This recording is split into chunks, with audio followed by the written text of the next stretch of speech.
This event is brought to you by World Pro Racing, the Malta Motorsport Federation, Game Breaker Malta, GMR Entertainment, WJ England and Son, Melita,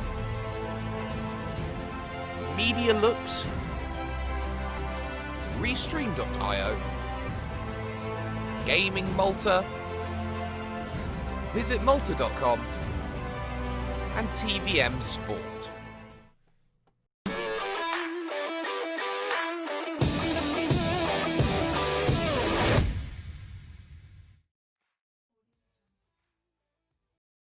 Senna was a god. No one could even dream to follow him. I'm from a very humble background. The role of women at that time were really difficult. It's just so dangerous. You're risking not only your life, but also my life.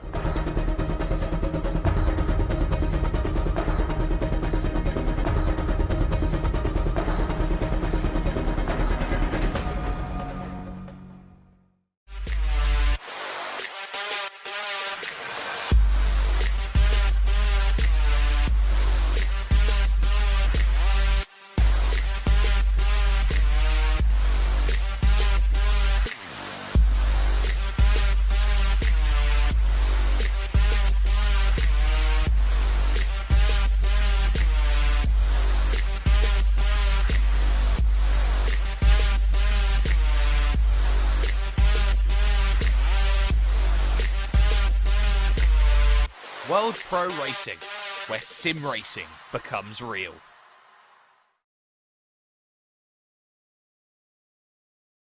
Week 4, and it's a new week. It's a new set of drivers, but the goal, although from the beginning was to get to the very top, there is now a destination in progress. Not only is there 2021 to think about on the horizon, there is now a new date set for all of these drivers who get themselves into the top 2 of each event. This, the 4th of 5 casual race that we've got. This grand final on the 15th of July, 2 weeks from now, will be a 10-driver shootout for the victory. We are live, of course, on World Pro Racing's YouTube, Facebook Live, and Twitch. We are on TVM Sport, and we are on Motorsport TV in collaboration with Game Breaker Malta and the Malta Motorsport Federation here with Gran Turismo Sport. We're also, of course, on the ESR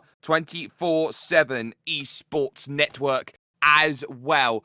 In terms of who we are, though, for the conversation, I'm Jake Sperry, joined alongside by Nicholas Hillerbrand, Justin and Nathan Mifsud on the cameras today with Adrian Fagayo and George Muscat, both directing and stewarding here today for this event. The 4th race out of 5, and of course that grand final coming up. And we will be looking at some amazing racing action going on today. Nicholas, Spa-Francorchamps, the same destination as per usual, but of course, it wouldn't be a race in this series without going to the most unique, the most all-round, the most characteristically stylized circuit in all of racing.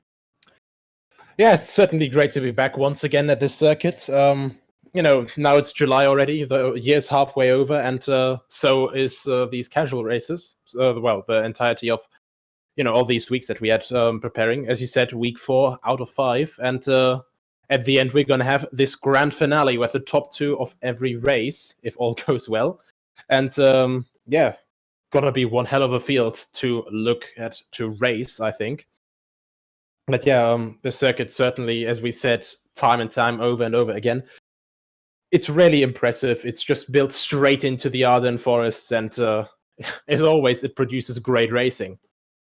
And more importantly than that, did we mention the giveaway here, ladies and gentlemen? If you are available in and around the European continent, we have for you, as part of World Pro Racing's giveaway, Assetto Corsa Competizione for PlayStation 4. We got a key for that, so make sure that you get that going. It's also for PC as well, so you can get that going, as well as the ART cockpit as part of GT Omega.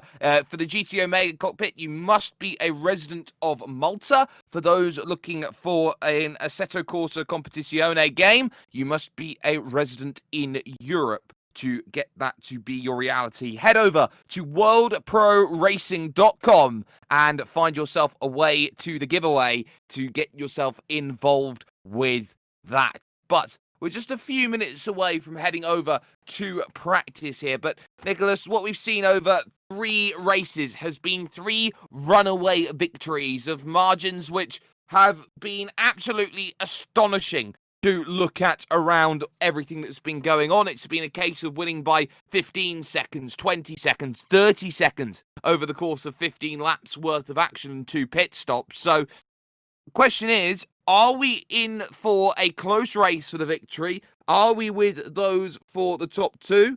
And are we going to be looking at how important this is going to be as drivers, just like the real world, are going through their briefing right now? Yeah, it's going to be quite interesting to look if we can see one of the 3 manufacturers that have won until now to win again, because we had 3 different races until now and 3 different winning manufacturers.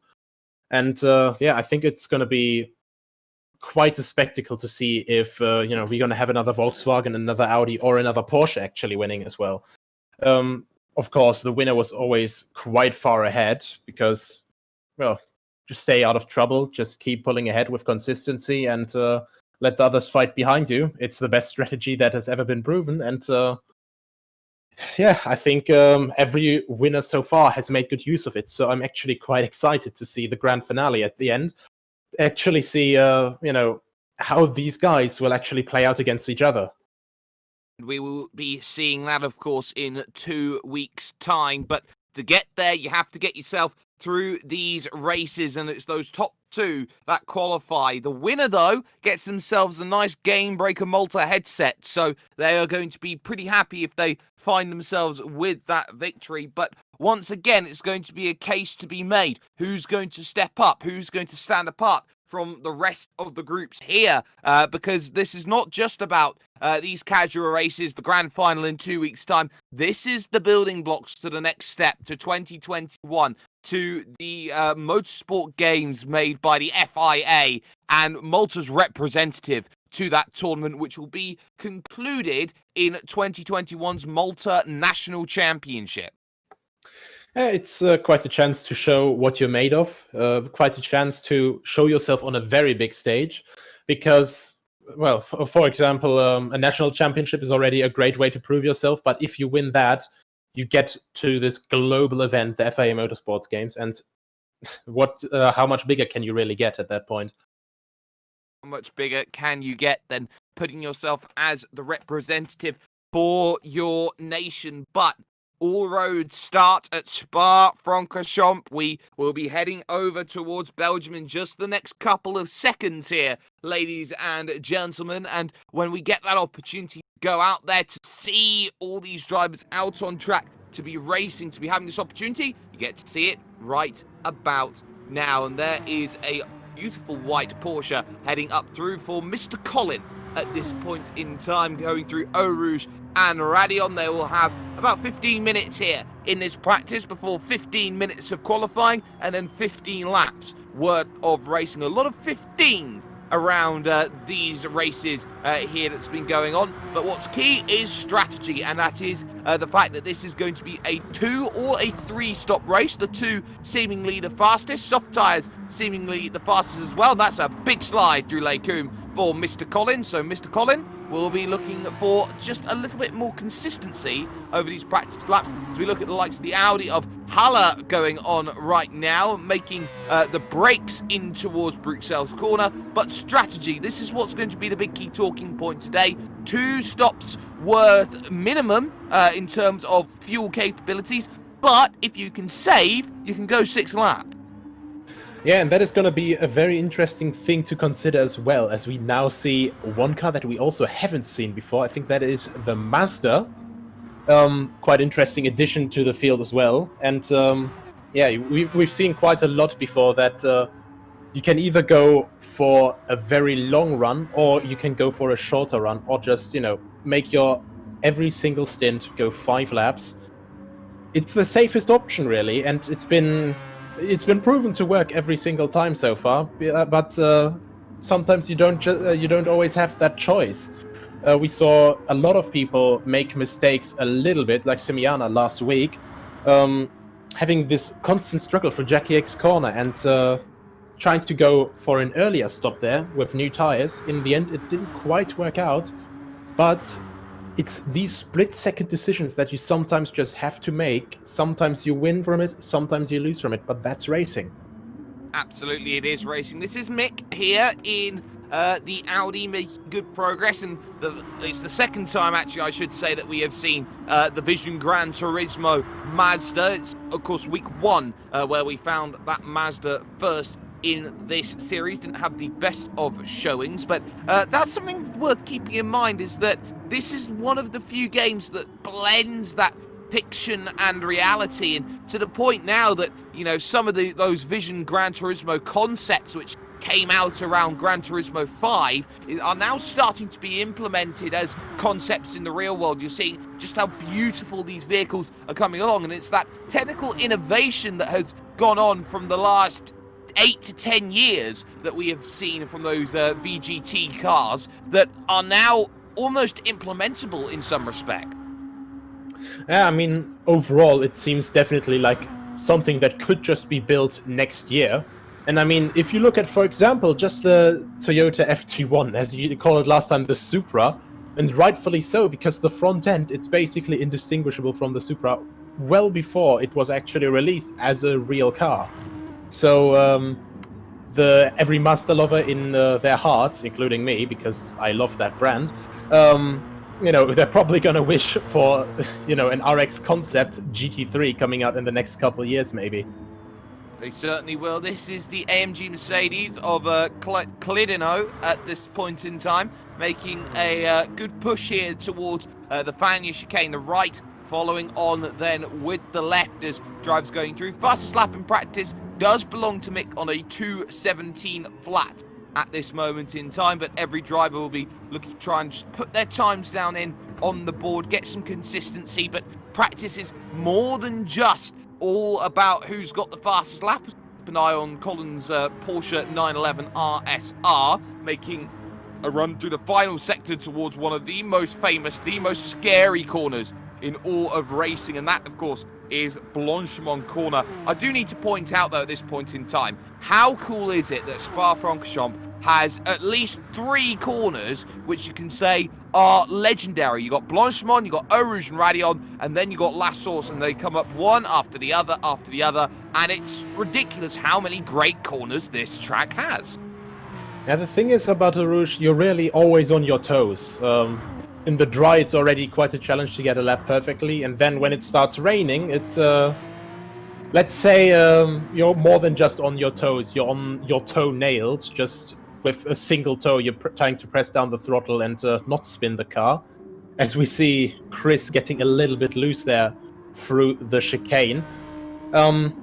Every single corner here, it's very rare actually to have something completely leveled up, because either the corners are on camber, off camber. It's just really interesting with all these elevation changes, and very nice here to see as well with La Source just now. And now we have this great view. In the background you can see it very well with the elevation difference, down Camel Straight, down to La Source, and it almost looks like, basically you fold a book together and have this nice 70 to 90 degree angle of almost looking vertically at the start of the lap. That's one of the things that makes this track so renowned, is how much elevation change this place has. Some tracks are great without elevation change. Tracks like Silverstone, for example, Sebring, those 2 tracks come into mind. But you look at a track like Spa-Francorchamps, the fact that it is chiseled out of mountain and is brought with hellfire and brimstone in terms of a track, it's one that's definitely worth keeping an eye out on. As we just saw Cooch there in the fantastic Vision Gran Turismo Mazda going by there on Haller, who is second in practice at the moment. in the Velocity Audi moving through. And if you look at the car there who's in 6th position, that's Khalid once again. What you will be seeing is that red bar, and you can see it says slow down on the screen of 0.4 of a second. Now that is the Gran Turismo slowdown system, which is served in the corners here for everything that's going on. When you're racing or you're in practice, you get a penalty administered to you for running off the track, cutting corners, making contact with other drivers, as most of the games-simulators that you find now in the racing sphere have decided to try and implement. There you can see how Glid slows it down and serves everything going up on screen as Mick, who is fastest in practice right now, comes in for a automated stop before getting back out and away again. But that's very, very crucial to keep in mind, is that there is, for example, a huge disparity between what sort of penalty you can get. You can get 1/10 of a second you need to slow down and serve, or if you cut, say, Eau Rouge Radion, Nick, you know, you're looking at a second. Yeah, and that is quite a tricky thing to actually get rid of over time. Of course, just having, you know, a good racing line, keeping it consistent and not cutting the track, it will make it go down a little bit by itself. But we saw it a couple of weeks ago. When you have that penalty at the end of the race, you're coming 3 wide over the finish line and you lose a potentially gained position because of those penalties. And that is just the thing that you have to keep in mind here. We see this Audi from the Velocity team going up Camel Straighter into Lecombe. Actually, I think it's a Velocity Audi 1-2 right now with Holler and Mikhail. So that team and, you know, the Audi's certainly looking strong here again this week. And that's something that we haven't had the opportunity to talk about, because this has necessarily this has been an individual's effort, so to speak, so far in terms of the racing, but we haven't really had that opportunity to talk about teams. A lot of drivers have been split apart from place to place to place, but when you get 2 drivers of the same team in the same split, now you've got that tactical nuance of working together, trying to pick up a result. And it's that result which is going to be crucial. Top 2 transfer to 2 weeks' time. So what we're seeing here is maybe we're going to have a difference today in terms of how this race is going to be run. If, say, Mick gets pole position in qualifying, which will be going on in about 7 minutes from now, then it might be that we see Audi 1-2 and a big fight between everyone as Haller effectively becomes that rear guard, that rear gunner for Mick to get that opportunity to break away. Or if they're actually quite close on pace, one thing that they could also do is, you know, they change from lap to lap, you know, just letting each other kind of just be tugged along in their slipstream and save a little bit of fuel. And those opportunities are really the biggest benefit that you can have when you're driving in a team with multiple cars. But of course, at the same time, we saw it enough in racing already. Virtual, real, just anywhere, you name it. If they get a little bit too close on comfort, it's going to make for quite an awkward situation. Absolutely, it can be very awkward very, very soon. And of course, rule 1 of sim racing is that you do not hit your teammate, and rule 2 is that you shout it louder. You do not hit your teammate as you go on out on track. But you see how the likes of Colin really having to fight that Porsche up Eau Rouge and Radion, and immediately Haller's going to just breeze on by. And that's something that I think a lot of people don't appreciate, is that the drivetrain is a lot different from Audi to Porsche, 2 German manufacturers, but slightly different in terms of the way that you drive both cars. Yeah, they're both mid-engine, but of course the weight distribution and all that is different. It's completely standard setup, but of course customly adjusted BOP. And, well, you could argue, oh yeah, this car is overpowered, but so far we had, you know, 3 different manufacturers win 3 of the races. So, you know, 1 win per manufacturer, and Porsche and Audi both were one of the winners. So it's really down to how well you get along with the car that you've chosen. And I think that at the moment, the guys really looking at the short end of the stick here are the guys with the front engine cars. For example, the AMG, which we have in the picture here, who's at the moment also looking a little bit further back on the timing sheets, but will probably be trying to, you know, disprove this situation and want to show that the power from Stuttgart is not something to be taken loudly. Exactly, and you've got the power from Stuttgart, you've got the power from Leipzig, you've got so many places to go on. This is Chris in 7th position right now in the Audi, 8 seconds off of the fastest time at this moment, in 7th position, currently classified out on the track at this moment. So that's something to keep in mind. Something else is talking about this grand final, and it's the fact that drivers will not be able to change cars. There's another Audi, and this is Rike at the point in time, trying to make some good progress over the course of the laps, but you can't change your car when you go to that grand final. Say if you qualify through in an Audi, you can't suddenly change over to a Volkswagen. If you're in a Volkswagen, you can't suddenly change to a Mercedes or a Mazda or a Toyota or anything else of that Group 3 ilk. So this becomes a case here of what's the best car for the job, and it will remain best car for the job that we'll be looking at over the course of action here, not just today, but next week and the week after in the finals. It will be, an interesting thing to see what other cars we will add to the roster for the grand final. But I think overall, if you have a Porsche, a VW, or an Audi, you're quite well set. But as always, I would be quite surprised if it just stays that way, because we've had so much unpredictable stuff just going down behind P1. But we also never had this situation before with two guys from the same team, so either the team tactics come in, or we finally have this breakthrough of a front engine car, just coming through. And judging from the sound of that Master, that should be a rotary engine, and makes my heart throb as well, because, who wouldn't like a rotary engine in the grand final here? Now in P3, and sadly a little bit of a gap still, but maybe Cook can get a little bit more time out of this car and maybe just prove himself into the race here. We'll see. There's, of course, 15 minutes of qualifying, but we were talking about team dynamic there. We were just touching on it a little bit earlier on here, Nicholas. And in qualifying, that's going to be something worth keeping an eye out on as everybody goes around and races. As there's the cherry blossom on the side of the Mazda, looking absolutely fantastic. But the point is, if you've got two drivers together out there on track who are looking to put in times, you've got Haller and, of course, Mick, who's now down in pit lane. Those two drivers want to work together and put the best times possible. One driver follows the other when it comes to the qualifying lap. It will be quite interesting to see with this, because maybe they will actually also, as you said, maybe they will just take turns at trying to give each other slipstream. The difficulty will be if they can execute it properly, I think, because, of course, when you go up Eau Rouge, you need all the downforce that you can get.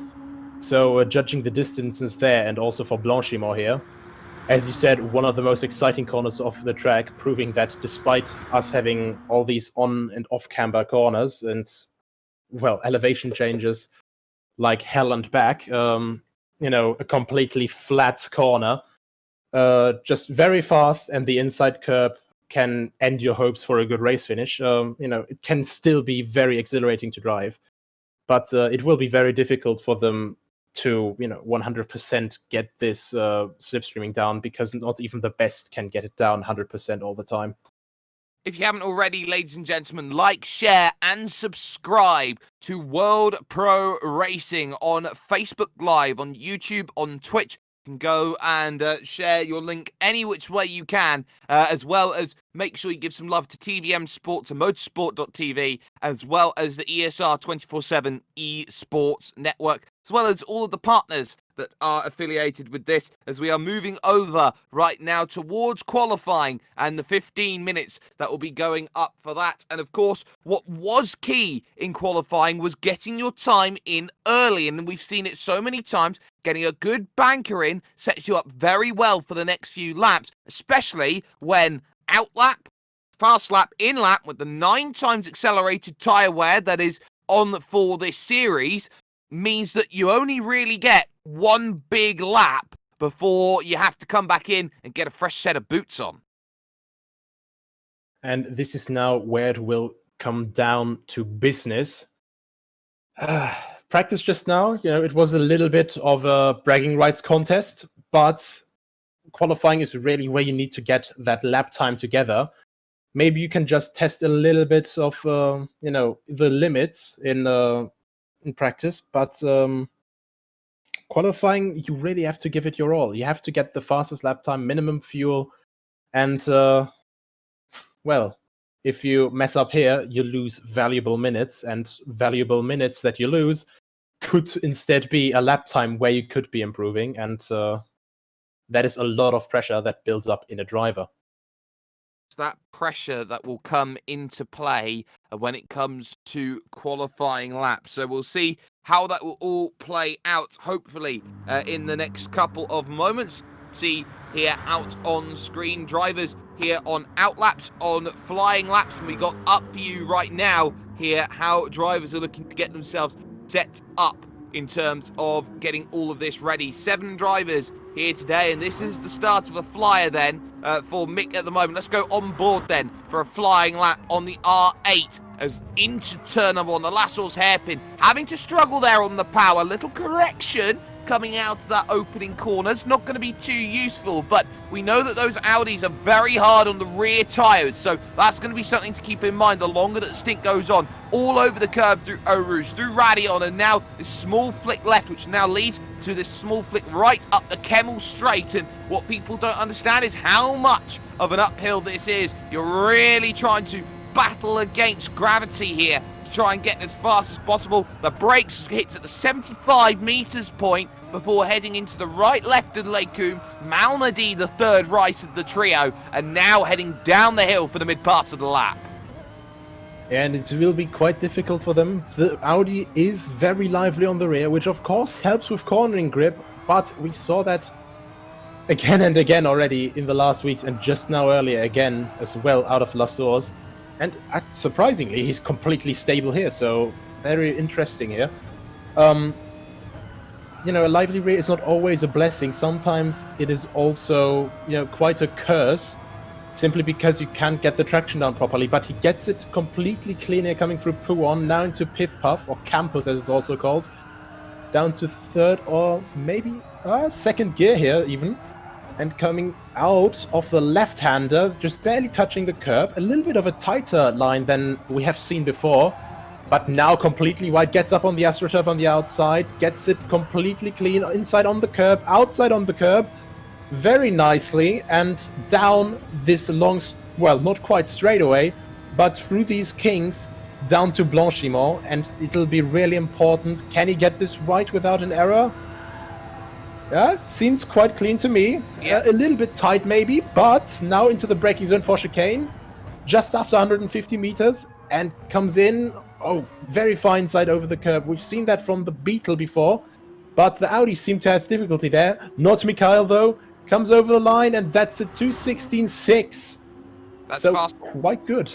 Quite good. It's faster than any time that he put in the practice, and Haller is a full 1.5 seconds behind then on his opening lap, so that's not quite ideal in terms of bringing the challenge, so to speak, as those first times coming in. We got like 2:22 for Cooch, who goes in 4th position. Colin in 5th, just behind by 0.4 of a second on that.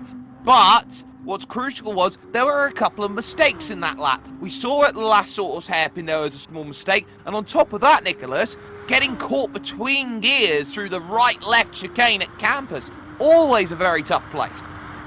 Yeah, it always unsettles the car the more you have to just shift around between gears. So what you really want at Campus is to keep the car quite stable, but at the same time, the Audi, it's a naturally aspirated engine, and at low revs the torque can take its time to kick in. So maybe he's just trying to get a little bit more torque, a little bit more power out of the chicane there, just to get a better drive into Stavolo. As we see both of the cars here just heading down to Pouon now, and Mikhail already back into Pouon. But yeah, you are right, he did have a quite nervous exit. I think he dipped down a little bit too far on the inside for Lasso's, and he's going to certainly try to correct on that if he's not heading to the pits this lap. Well, it's going to be about how it's all going to be sorted out. If he goes for a second lap at this point in time, then that could be trouble, because that eliminates one opportunity to get another run. It will have to be 2 runs of 2 laps each, and there you can see down 7/10 on what is needed at the moment. So this could be not ideal. This could be incredibly ideal at this point in time. We have not seen a gap, so to speak, be this large in a qualifying so far of 1.5 seconds. Every qualifying has at least been within that 1 second window from vehicle to vehicle, but it's certainly also not the quickest time we've seen overall in qualifying laps. Kyokudo in the opening race has done well. Mick dives into the pit. Now the question becomes, will Haller follow into the lane? And the answer is yes. So both of them going through. There was Clid in 3rd position with half a second slowdown. That would have been coming out then of the left-right chicane at Fania, which would have been heading towards Campus Corner, then Stavolo following that. So that's not going to be quite ideal. This is Cooch, though, going for a second lap over the line, and there is improvement to a 2:20. So it seems that the VGT Mazda has what it takes. Goes up into 3rd place as we look right now, and an outlap here for Colin in the Porsche. Yeah, I think Cooch maybe with a little bit of an alternating strategy. Maybe he's trying to figure out how much the pace will drop off over, the remaining run of the soft tires, because obviously we've got the 9 times tire wear modifier on. So it's going to be quite difficult to see if the cars can completely keep up this pace in the race. Cooch with a 2:20, so still a little bit away from pole position, and also P2. I think with P2 it would still be around 1.5 seconds. So it's gonna be a difficult uphill fight for them, I think. He'll definitely have to pit for tires now and get that new run going, because it's only 6 minutes 40 seconds left. And of course, Spa is a very long lap. That's a lot of time you lose. We've been breezing through qualifying and everything that's been surrounding it. So Mick currently on pole position by 1.5 seconds over Haller. Then it's Cooch in 3rd, Clid in 4th. Then you got Colin 5th. Rike is in 6th position. And then it's Chris in 7th for the 7 cars, which are here racing at this point in time around the circuit bar Francorchamps. So Haller out there on an outlap at the moment. Cooch going for a 3rd time by. We'll see what the split looks like heading through this next right. 4 seconds currently off of pole position right now, and is 1.5 seconds down at this point in time. So a lot of work to do, and it seems that the time is just building lap upon lap upon lap at the moment. Look how sleek that Mazda looks heading through the lefts going on, and this is why this category is known as Group 3 and not, say, GT3, for example, because it allows vehicles like these to really flourish here on the brakes into the final section. And this may just be a dive up into the pits, and that was 1.5 seconds down on the own time that was there. So in some new soft tires, more fuel back out again. Everybody now starts to gear up for final runs. Mr. Colin also already on a run. I think that may already be his final run, depending on how fast he will be on his in-lap. But, very late turn-in, but the car does stick there, switching over to the left-hander, and very cleanly also over the curb, but a little bit of a tight line. Go on the brakes, a little bit too... that's too far inside. You lose a lot of time there, and I think he noticed that as well, but that's a half-second improvement, nevertheless. And now he's heading down to Blanchimont. Maybe the personal improvement will help him a little bit, but certainly not quite what he wanted, losing his momentum through Stavolo there.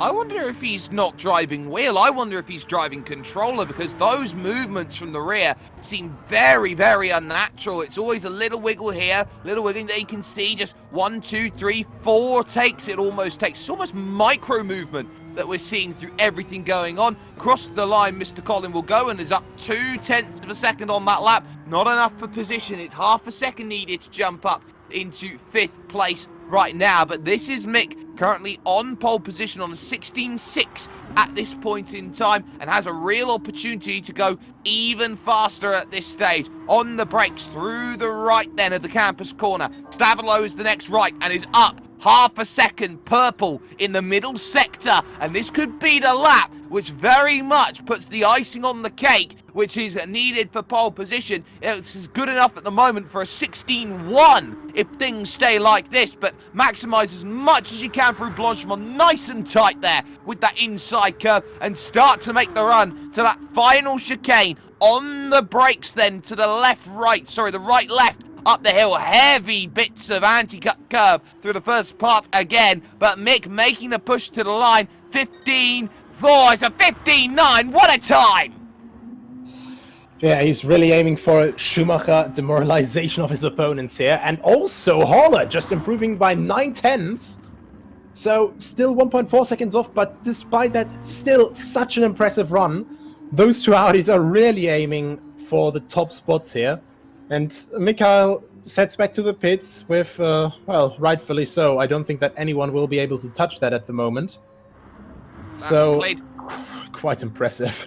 I've just seen Rike's gone up into third position. Clid now in fifth. So Rike with a 220.0 finds himself in third. You got Cooch there in fourth, who's only 0.8 of a second back off of that. So Rike's qualifying all but done, coming down onto the lane. So can't find any more improvements. The fastest time, though, in any race/qualifying is a 15.5, held by Daniel Vella, of course, Kyokudo in the opening section. This is a stop from Rike, but will not be able to get back around the circuit in time to get a lap, we believe, because when 15 minutes expire, you don't get till the end of the session to make things happen. You have to get that lap in. Oh, actually, sorry, no, you do get that opportunity to go around and finish. But from where he is, 1 minute 55 from just out of last source right now, that's very touch and go, if not slightly short. I think it'll be a bit short, but nevertheless, third place is not a position to be ashamed of for the start. And as we're seeing here, Cooch with his beautiful Master. On the rear end, it actually sort of looks like a Ferrari, so I was a bit confused at first because we saw that thing at first. But a very nice and sleek car. It looks very calm there coming through Pouon. I think that's another driver with a wheel. Yeah, I think that is with a wheel. Yeah, as you said earlier, it seems that Mr. Colin is one of the guys driving with the controller. Of course, on PS4 here, we have controller and wheel.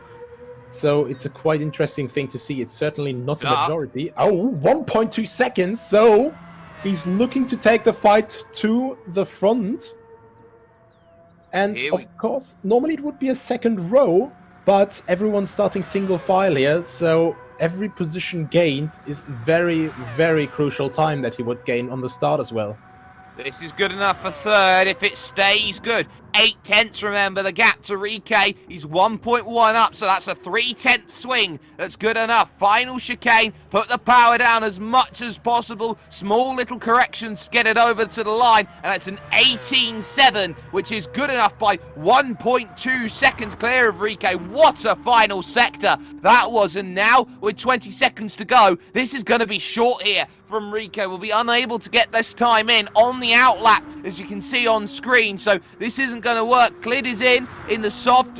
Collins looking at the medium tyre potentially, and there is Chris down in 7th position, 12 seconds off the pace in the Audi at the moment, making a run down through the right-hander, going along out on circuit. Final lap then for Cooch at the moment. Any chance of improvement needs to be another 1.5 seconds on older tyres, already down 0.5 seconds in the first sector alone. So this may just be abandoned ship, ran wide as well for the Lacombe section. I'm pretty sure that this lap is not going to be quick enough. So maybe Clid can find a bit of pace. Maybe as well we can see Chris find a little bit more pace as well to get closer. But for the time being, we're looking at third position right now. Oh, a huge wiggle coming out of Bruxelles and down into Jackie Hicks. Another little slide, catching too much curb on the inside. And really here, Nicholas, this lap is effectively, okay, let's bring it in. It's an in lap. Yeah, I think he's just, well, you know, normally people go, you know, if you don't have, you know, if you have already that much of a gap that you've lost, it's not really worth to keep going on full blast. But I think for Cooch it's really just testing the limits here with worn tires. You see how he's very aggressively driving through that middle sector, and now, a little bit more calm again, 2 seconds off, as we can see here. But despite that, I think it's not a dumb strategy to do, to test out the limits that you can do, as we saw someone just off on the runoff. Chris. Yeah, that was Chris, and yeah, I think honestly, Coach, just getting a little bit more experience with the car with such hardly worn tires, I think it's the best thing to do. But we have our eyes on Mikhail, pole setter, only 3/10 slower than the fastest lap we've seen so far. So yeah, if he brings this home and gets to the grand finale, I think Kyokudo will have a worthy adversary to actually look out for. And of course, there is the unknown of the 5th race that we've got coming up in 1 week's time. But pretty much everybody is over the line and has got their times in on the board, with 30 seconds away from moving over to racing action. It will be Mikhail on pole position with Haller, his teammate, alongside. Cooch starts this one from 3rd with Rike in 4th. Then it's Clid in 5th, and then you got Colin 6th, and it will be Chris who will start in 7th position then today for this event that's going on. Of course, these casual races, there'll be a grand final in 2 weeks' time. This is part of a greater initiative heading towards the Multinational Championships in 2021.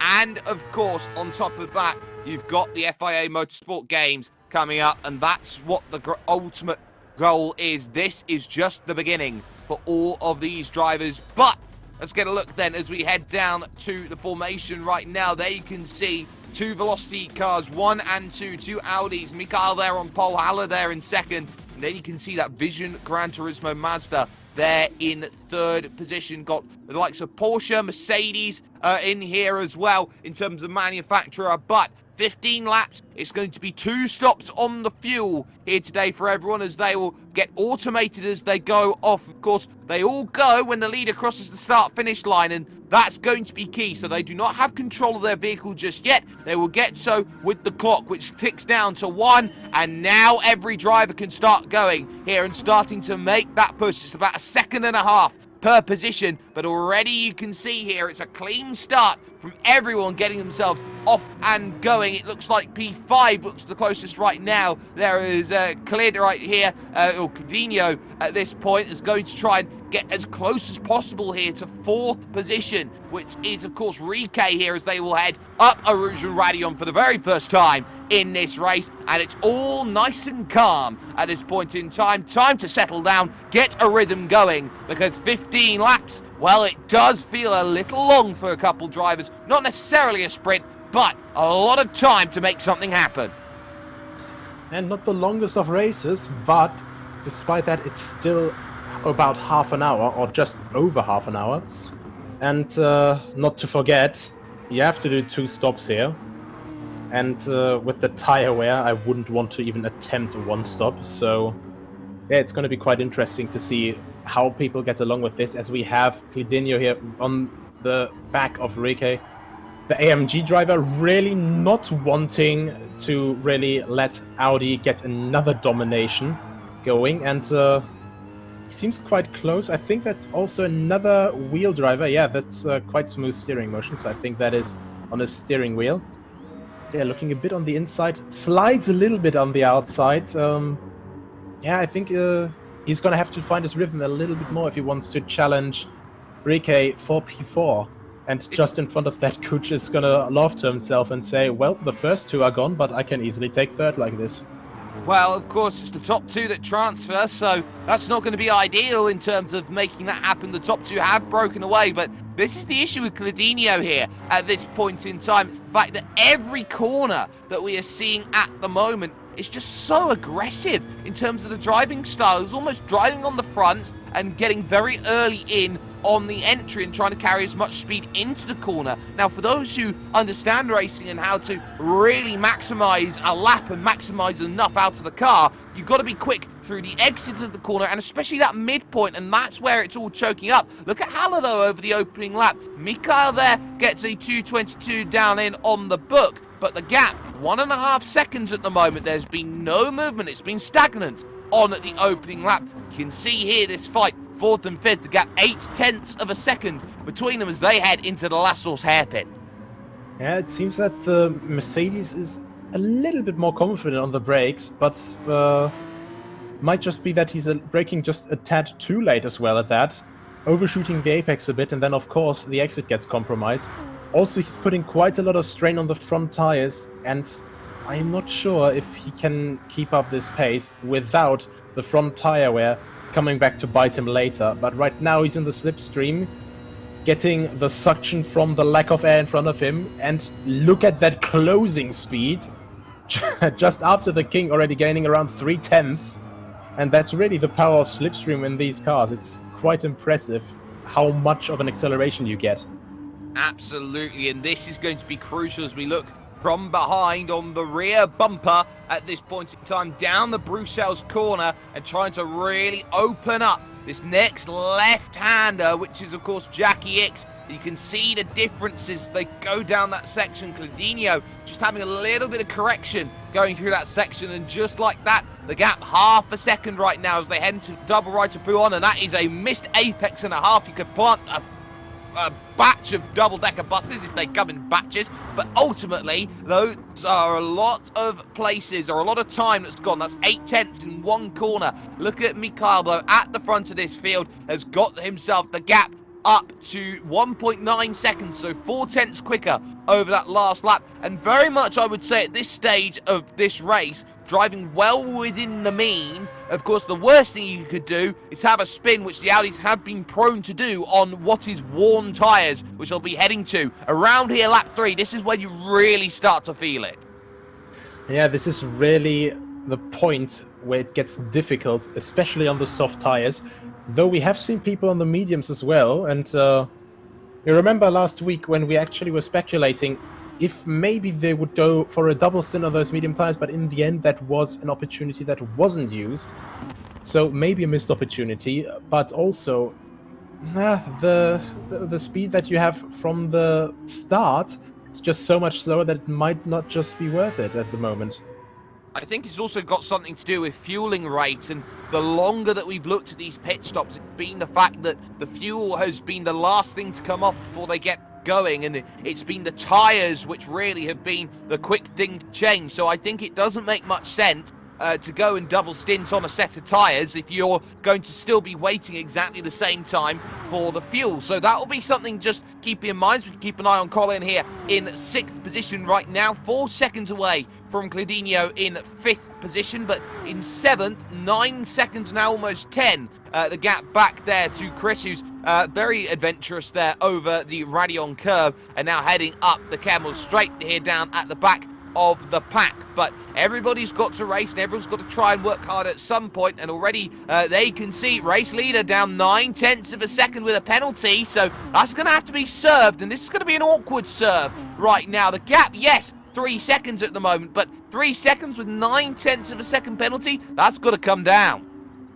Yeah, it's definitely noticeable that he's not just driving, you know, like a little Sunday drive. He's still pushing because, well, of course he wants to get away from the next car, but honestly, I'm a bit surprised that they're not doing team tactics here. Quite shocked to be honest, but sometimes it's also, you know, your own teammate is the first rival that you have in racing, and 0.9 it is still, and if he, you know, keeps on making mistakes, those 0.9, we saw it before, they can very quickly find friends among, you know, another 1 second penalty and another, and then you really have a bigger problem on your hands. Mistakes brew mistakes, and of course the other way to look at this is, okay, it's 0.9 of a second worth of penalty, but even if I don't serve this, which Mikhail will be looking at right now, 0.7 off on that last lap, that's just tyre wear where it's coming into play. There's a 10th going down off on the serve. The key is, if you don't serve those 0.8 of a second, they get added on at the end of the race. So at the moment, it's a case of, yes, it's 0.8 of a second, but the effective net gap that we're looking at the moment for the race lead is only 3.1 seconds. So even if this penalty doesn't get served, it's still the race lead here overall for Mikhail. And this kind of gap is really what you want. I think he's going to try and build a gap now as we are on lap 4. Try to build the gap early and just keep on going so you can be a bit more relaxed later. I think the first stint really is the decisive factor of these races. Because make a mistake here, as we saw with Semiana last week, and well, that's your race sort of compromised from the get-go. So it's instantly, going from the offensive to the defensive. And that's a mindset change which many drivers struggle to deal with, especially here in sim racing. I've seen so many sim racers look at trying to be aggressive early on, and the moment they have to defend, they crumble like shortbread, and it's so easily seen with a lot of drivers who are going out there. This is Haller in second position right now, 4.5 seconds behind the race lead overall at this point in time, but crucially 6 seconds clear of Kuch in third position. This is guaranteeing the transfer spot, which is so very much needed. Kuch doing 219s or late 219s, early 220s at this point in time in the VGT Mazda, but crucially, mistakes can happen very quickly. There's Rike in fourth position overall, has shaken off Cladinho in fifth by a pretty sizable gap, it has to be said at this moment. So Cladinho's had a mistake somewhere out on circuit to have lost all of 9 seconds, because the gap between Cladinho and Colin is now down to just 5, and they can see just pushing wide there through that section. Will be lucky to get away with that one without picking up any form of a penalty. Gets away with that one, so you can push there on the exit of the campus corner towards Stavolo, but Cladinho right now 5th place, pretty much island racing, everyone on their own little island looking to try and hop on to the next one. Yeah, a friend of mine calls this very affectionately the void, just nothingness around you, but that's not necessarily a bad thing, and it's already down to 0.6 of a second, so his consistency here really making itself seen, and, he keeps on building up that gap, keeps on going deeper into the void, and, I think that's, at the moment, a quite solid performance, and nothing to really stress over for him. He's just keeping himself relaxed and keeps on pulling a bit of a gap, but at the same time, Holler, he has 6 seconds to the front, 6 seconds to the back. He's got a guaranteed spot, so of course he'll want to, continue pushing and going faster, but at the same time, he can keep in the back of his head, hey, I'm guaranteed in for the grand finale, so I'm fine where I am.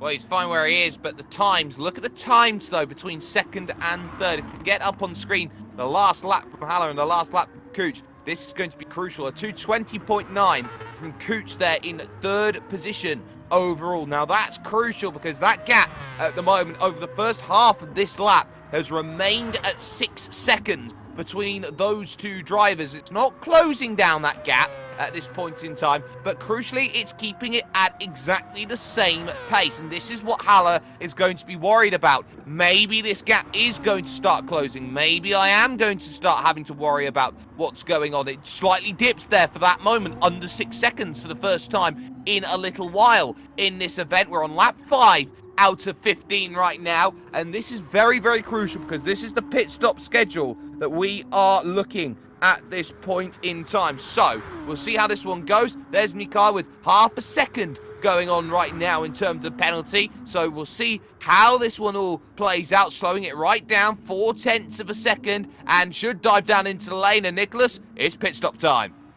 Yeah, just a standard strategy. It's been proven that it's the most consistent one. You don't have to stretch the tires, you don't have to save fuel. And, Haller is just instantly going after him, and it should be all good. And that's, Kuch already right behind them as well. And the next one as well. No, actually, Ricky seems to have stayed out. So actually saved enough fuel to keep going on that 6th lap.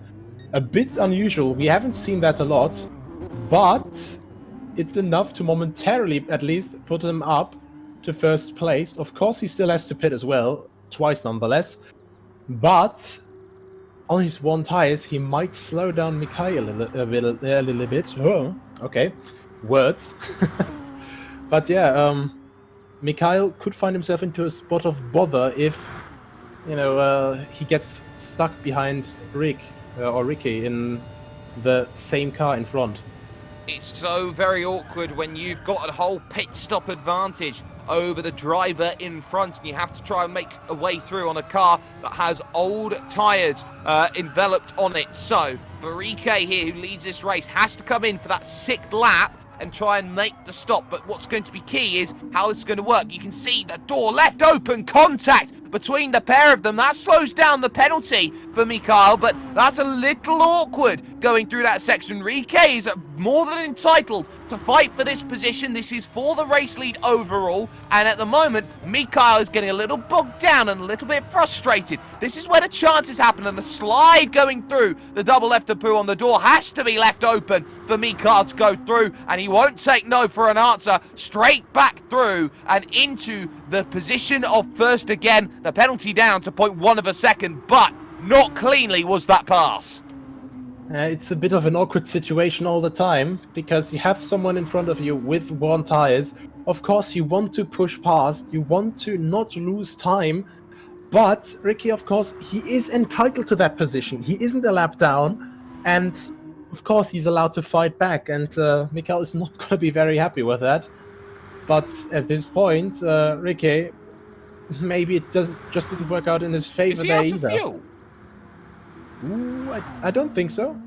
Because he's lost 4 seconds here over the course of that last section where he's just lost that time. I wonder if he's having to clutch to try and make sure that it gets it to the stop. Has to come in this time. There's going to be nothing left in the tank, and we're going to see how much is actually in that tank. Only 6 there on the gauge, so not necessarily clutching, but lost a whole heap of time and couldn't find any power in the vehicle now heading into the lane. Now this is going to be crucial with how much time was lost on those old tyres compared to new tyres that will be going on. So we'll see how this pit stop all plays out. Currently classified in 4th place. Remember, Collins on the medium compound tyres in 5th, just waiting for the fuel there, and that's a fuel jug going in to try and make sure all the fuel goes in. It's not often that you see a fuel jug going on in these days, but through the final corner going on, it has cost time going out that little bit more, but has crucially kept 4th place by about 7 seconds at this point in time. Here's your leader, Mikhail, now with a 7-second gap of his own. Yeah, I think it's going to be quite interesting to see if that really did work out in his favor, because of course he lost quite a lot of time to Kuch there. But to the back, it seems to be quite a solid gap still. So it remains to be seen if he can maybe gain a little bit of time. If he goes for a 5-lap stint now like everyone else, for the last stint he will have a shorter pit stop, of course, because he will need less fuel. So I think the time that he just lost, I think that was purely from tires, because these things 9 times the wear rate of the normal wear rate. That is a lot of rubber being let down, especially in a small slide, and especially even more when there's 2 cars hitting each other and then sliding on the track together. Here's Mr. Colin in 6th place, and Mr. Colin will be challenging one of the channeling one of the legendary Collins in motorsport racing, that being McRae, to try and get close to Cladinho in 5th position through the double left of Pouon, and now making that charge through this fantastic section of road, trying to get nice and straight there on the exit. Little corrections here, little corrections there. This is a difference in terms of hardware for those who are racing. Not everybody races with a steering wheel, and sometimes the method sometimes justifies the means, and this is what I love about sim racing. I want to make this point. Not everybody has this ability to go out and race with a steering wheel. Sometimes the mechanics of it isn't quicker, and this is where the sim racing element, the game mechanic element of this comes into play, because not everything at this point in time is necessarily realistic from the way that Mr. Colin is driving. He's driving with his thumb instead of the mechanics of driving a car, but it's still working for him and getting incredibly close, and on the brakes into the right left. This is a late lunge down the inside, contact between the pair of them, and ultimately gets a bit of power loss there going through that section, and ultimately drops back the place. But what I was going to say was Jacques Villeneuve, of course, legendary one-time world champion, the Canadian, He's someone who races on these style of simulators and games using a controller as well. So sometimes it is the preferred method of choice. Yeah, and if you hadn't brought up Jack Villeneuve, I would have brought up another person that I know, Lazaros Philippakos. More on, especially weirdly for his situation, he is on PC simulators, like, you know, rFactor 2, which we ran the Grip G1 series on. And he actually drives with a controller and can keep up the pace of most people with a steering wheel when he's in a car that he's comfortable with. So sometimes, you know, of course it's going to be more difficult, especially with tire wear, to, you know, dose the throttle inputs and the steering inputs properly, but not necessarily something that will make you slower. And that really is the interesting thing, just generally with sim racing and with these sorts of games and simulators.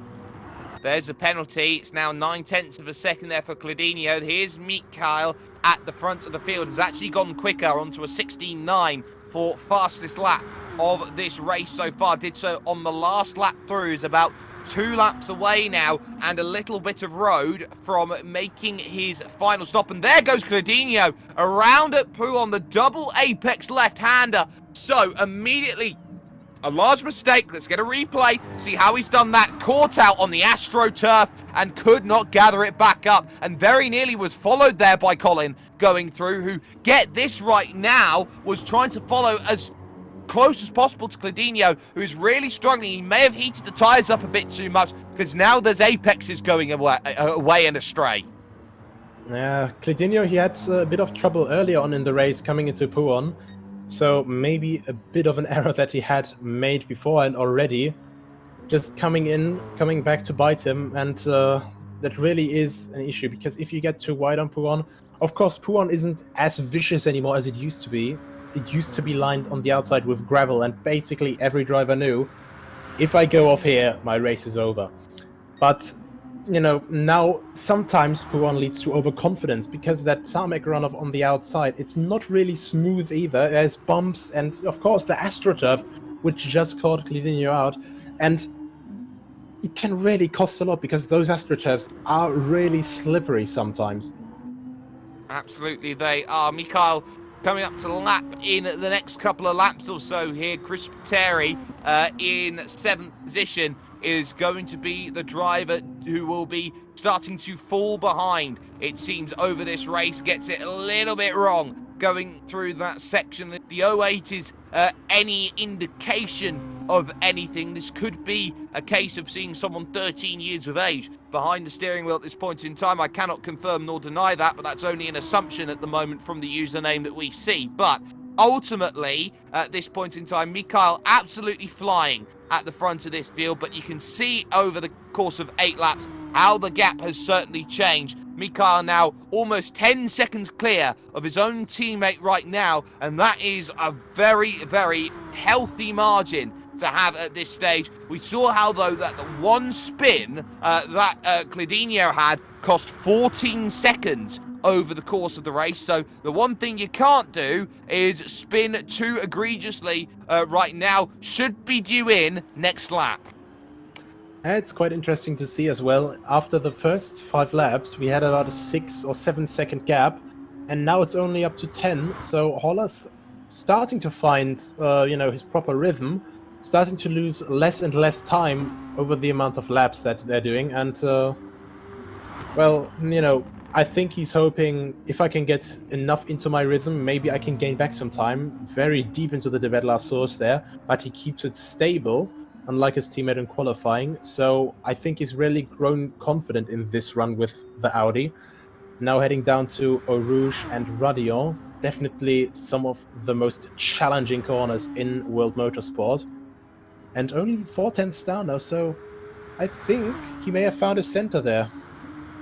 Definitely think so at the moment. There you can see now heading through Lake Malmedy corner now for Mikhail. 18.5 that last time by, dealing with the tyre wear. Always going to be very tough at this stage of the event. We're on lap 10 out of 15, so 5.5 laps to go for Mikhail here at the front of this field. And there is Chris Pateri, who was doing very well. In comes Cladinho actually then on lap 9 to make a stop. So this is interesting right now. It's had enough of the tyres, the fuel as well, not looking brilliant with 14 left in the tank. So the Mercedes going to go for a 6-lap stint to finish this one, or may have to try and dive in a little early. That tank should be filled up to at least full, you would have thought, and then it will be a 6-lap stint to the end, and there is the spin for the car in 7th place. That's Chris Pateri there, off on the outside of the Fania chicane. So here we go, on the brakes. Let's see, is this going to be just a loop on the inside? And the answer to that one is, oh, yes it is. There, big slide, trying to cover up as much as possible there with the oversteer in the vehicle, but ultimately could not salvage the car back. And that is the issue that a lot of drivers have had with the Audi. When you're on your own limit there and, you know, you're starting to feel the car's getting a little bit nervous, but will push anyway, you know, it can very quickly snap around on you, as we now have Mikael, our leader, heading into the pit lane for his second and last stop. And I'm pretty sure that Haller will follow suit in just a few seconds. And yes, here he comes in. On cue is the two velocity Audis out there on circuit at the moment. Cooch is expected to come down in on the lane as well over the course of this one, and in comes Cooch in the VGT Mazda there with a little bit more in the tank compared to everyone else who was running around with. There goes Mikael out and away back into the race lead. He will go with, of course, there Haller in 2nd position, just waiting on the fuel margin. Come and go away. Rike has stayed out, of course, is going to be in 3rd position at this stage, looking to go on forward. So 2:22.8 that last time by, probably due in either next or this lap or the next lap, most likely the next lap, to get as much as possible out of the final stint of tyres, as in comes Mr. Collin from 5th.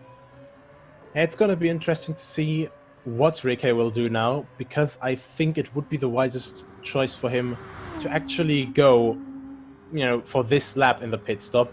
He'll have only 4 laps to do with the last stint anyway, and I don't really see any strategic advantage there, just sacrificing another lap, going, you know, quite a bit slower due to the tire wear rate, than, you know, having a 4-lap stint, and, well, just going for the pit stop now. I think it's the safest option that he has right now, but we will see. Yeah, that's what I mean. You know, the tires are so warm already, the car is squirming all over the place, struggling to find grip, and 1 lap from now, it's only going to get worse. The only caveat to that was a fastest first sector. He was a couple hundredths quicker in that opening sector than he had all race long, so maybe that's just the one thing that's allowing this to go on. But we know that the Audi does not like the rear tyres and can very easily spin at a moment's notice here, with Mikael in complete control at the front of the field. The gap 11 seconds at the moment to Haller there in 2nd, and off again there is 7th place there into the grass. So that's not ideal there for Chris Pateri there, having a bit of a moment, so to speak. But for the time being, Haller there in 2nd position, and it's even keel gaps, 11 seconds then back to Rike at the moment. And oh my word, that is a huge moment coming out there of the Stavolo corner. You can see gets the get some words out, Jake. Gets the AstroTurf on the outside, and very much has a big wiggle trying to keep the vehicle in check. Does so very well. Off there is Chris Pateri again, and that looks like suspension damage, and Rike's gone far too deep there into the chicane, distracted there by the car off in the braking zone. It's so easy to lose concentration like that. Rike now has to pit, and that's time gone in terms of what is needed. And that's quite a lot of time gone. And that moment out of curveball flare, it does not look like a lot from the outside, but when you're sitting there and the car just oversteers on you as you're doing 200 kilometers an hour, I can't imagine anyone, if that happened to you on the motorway or just generally in your car in an everyday situation, I think you would lose about half of the body fluid in your body in sweat in that moment. Just from that shock, but yeah, very well saved from him there.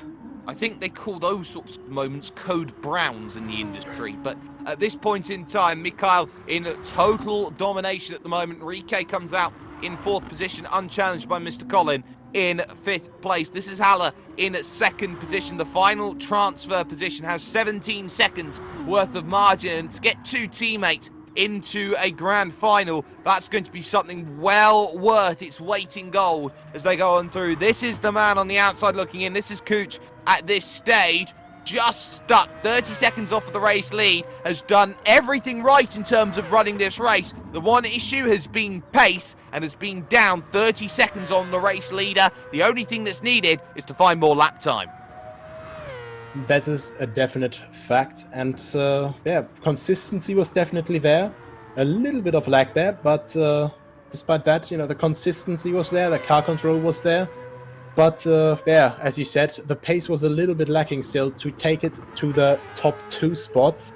Then again, from the very get-go, he didn't have an easy start position, because we see all the time it's that one single file start with 1.5 seconds.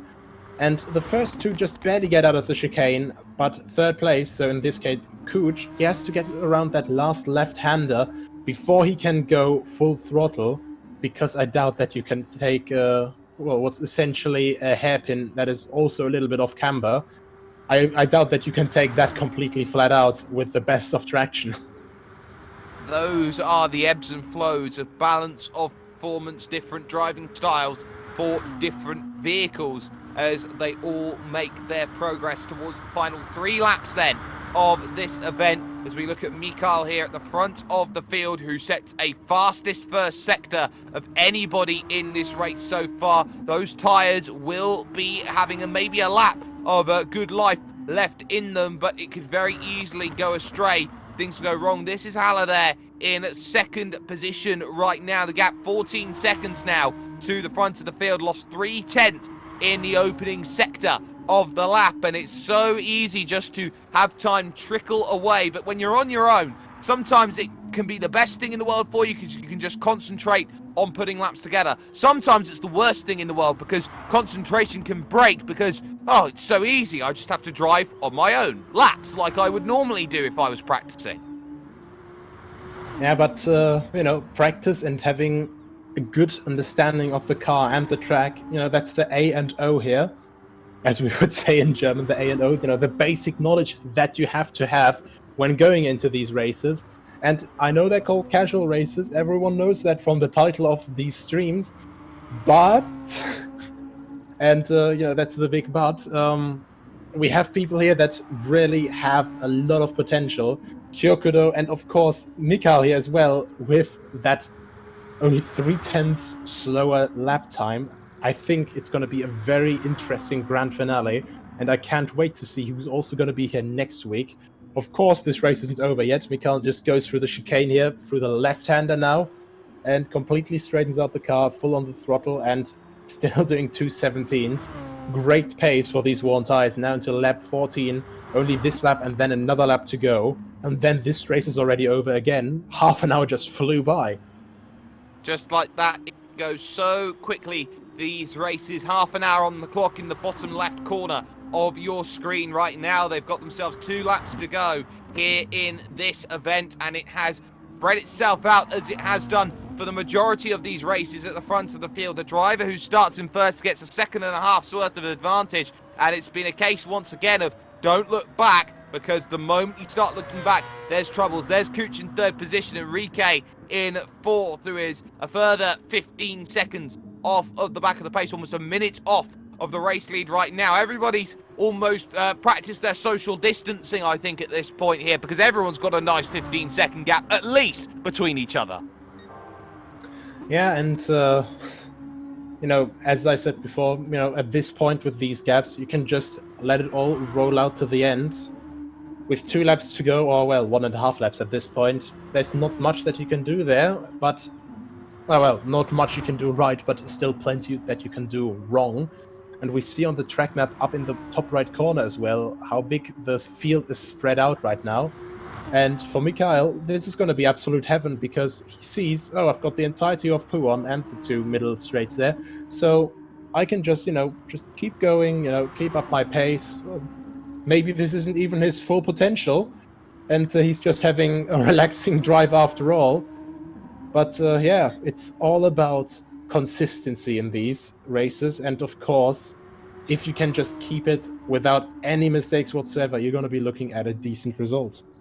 Absolutely no vehicles in front for an entire sector right now for Mikhail, who is at the front of this field, has been since lap number 1, has only lost the lead on one occasion. That was at the opening pit stop when Rike had decided he wanted to go 6 laps on the stint before getting on and going again. The last lap will start now for Mikhail at this stage, and we'll take a look at just how brilliant the racing has been. It has been a case of gaps aplenty throughout this 7-car field, but on the brakes into the last source hairpin, and now starts to gear up that lap. You can head up the hill. Well, firstly, you descend down the former public roads that these used to be until about the early to mid 2000s, and then you flick yourself left up the hill through Eau Rouge, through Radion, and now you can see so much aggressiveness trying to keep the car pointed in a straight line here on the old and faded tyres,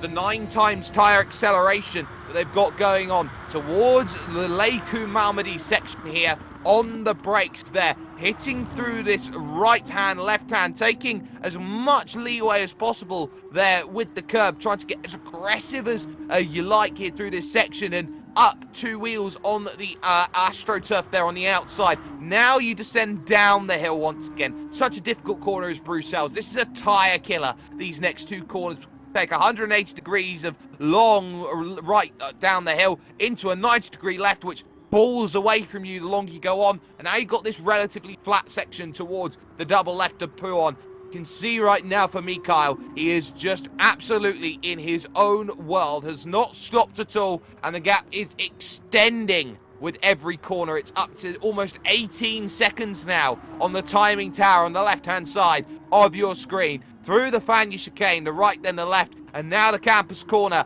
comes up in view here. You can see there on the inside, well actually hopefully we can see it on the inside, just missed it there, but there is on the inside a nice little automotive campus there as they head through Stavolo corner, part of going forward. Curvapol Ferrer is this long right-hander that they're going through right now, following into, the left that comes up next. And then you've got Blanchimont, one of the most fearsome corners in all of racing. And these vehicles almost flat out as you go on through a light lift. But just the final chicane remains for Mikhail, who once again, in terms of storyline, has had a dominating performance. It seems like the pace has been well and truly evenly set, and a nice bit of weaving to go over the line. It is victory personified here for Mikhail at Spa-Francorchamps Casual Race 4.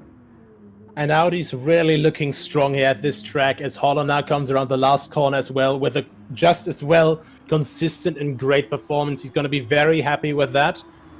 A little bit of flashing lights I think I saw there as he goes over the line. And here we have 3rd place. I think this is definitely a very good result for front engine cars here with the Master. Definitely having a nice little, debut on the podium for this car. And yeah, this engine, an absolute scream, and I think Master fans will be screaming here as well. Good podium for Kuch, very nice and consistent race from him. Absolutely, and it's 30 seconds now before the end of proceedings. So Mikhail takes the win, Haller in 2nd, Kuch in 3rd. It'll be Rike who will cross the line in 4th with Colin in 5th. It'll be Cladinho in 6th place, and it'll be Chris Terry in 7th position overall when everyone comes across the line. Your winner is Mikhail, and with a great turn of pace, how good will that grand final be in 2 weeks' time for racing action? Timer expires then on the session. Drivers will not see the checkered flag, but will be classified in position here today for everyone going, as a victory is officially confirmed here for one Mr. Mikhail, who takes casual race number 4, pole position and fastest lap as well. A 2-star victory, some would say, but it's going to be so important. 1 week's time, we're here for the final of the casual races. but the grand final will be a week after that. You can see it up on your screen right now, 15th of July. You will want to be here on TVM Sport, Motorsport TV, World Pro Racing's YouTube, Facebook Live, and Twitch, the ESR 24/7 esports network as well. Well, Nicholas, before we go, what's going to be the big thing that you'll be looking for in the final of what you could classify as heat races? I'm definitely looking forward to seeing even more talent showing up here. We had so many promising people here, and even among the people that weren't for the top 2 spots that qualify for the grand finale, all the way down the field, we saw so many good fights. And just earlier as well, that little collision between the Porsche and the Mercedes, the Porsche backed out of it again because he realized, this is on me, I'm going to let you back by. And this sportsmanship has really been nice to see. This entire set of races has been very nice so far. So I'm really just looking forward to more of this action. Maybe though with finally a completely close fight for the win, and not just down the order, because the wins have been dominant so far. But I think the latest we will get a close fight for the win will be in the grand finale, where we have the best of the best facing off against each other.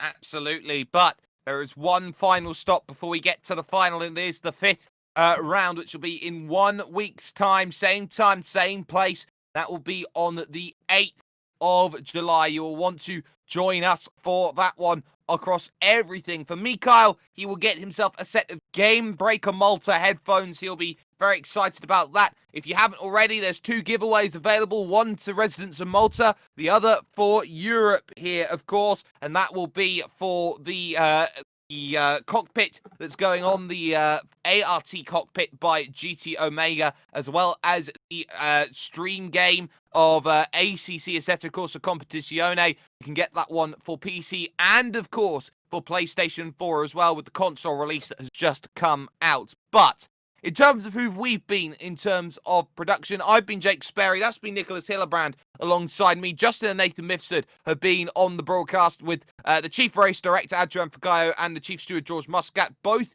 licensed part of the Malta Motorsport Federation and, of course, our FIA accredited stewards. But this is where the curtain closes. There's a 4th big breakaway winner here in this series, and a grand final 2 weeks away could be so important. You've been watching on Motorsport TV, TVM Sport, the ESR 24/7 esports network, World Pro Racing's YouTube, Facebook, and Twitch. And it has been sensational again. We will see you in a week's time. Who will be the final 2 drivers to book their place in the grand final? This event is brought to you by World Pro Racing, the Malta Motorsport Federation, Game Breaker Malta, GMR Entertainment, WJ England and Son, Melita, Media Looks, Restream.io, Gaming Malta, VisitMalta.com, and TVM Sport.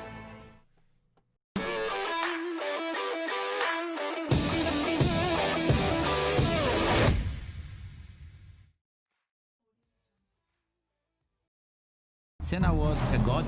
No one could even dream to follow him. I'm from a very humble background. The role of women at that time were really difficult. It's just so dangerous. You're risking not only your life, but also my life.